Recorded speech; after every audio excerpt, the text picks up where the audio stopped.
Hey everybody, I have a 98 Chevy S10 pickup. It had a small exhaust leak right in front of the muffler. So I went under there, I ran the truck, I felt around, I felt a small leak,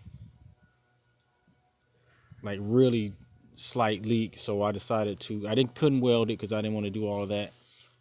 So I just got my little wire brush and I brushed around where the exhaust goes into the muffler. Got all the rust and dirt from around that area, and then also at the base of the muffler where the exhaust goes into the muffler.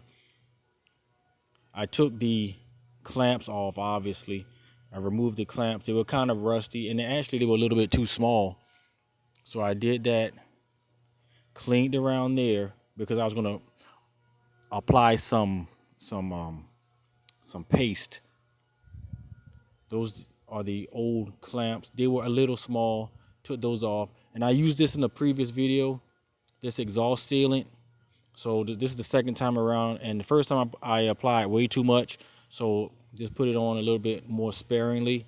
So I found where the air was leaking from, the exhaust was leaking from, and I just pushed it into the gaps, the spaces between the coupler and the muffler, the coupler and the pipe, and I got some larger exhaust clamps as well. This stuff takes about 2 to 4 hours to dry, and so you see, I just put on two exhaust clamps instead of I just had that one.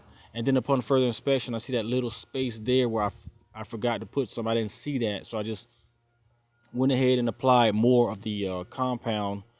Give it about 2 to 4 hours to dry, and that pretty much took care of the leak. When I ran the truck again, I had my hand back there. I couldn't feel anything. So that was the remedy for the exhaust leak. You don't have to weld. You don't have to spend a lot of money. Definitely examine your clamps. Make sure they're in the right position. Always have safety 3 points of contact like you see there, and double check the clamps. Thanks for watching. Have a blessed day.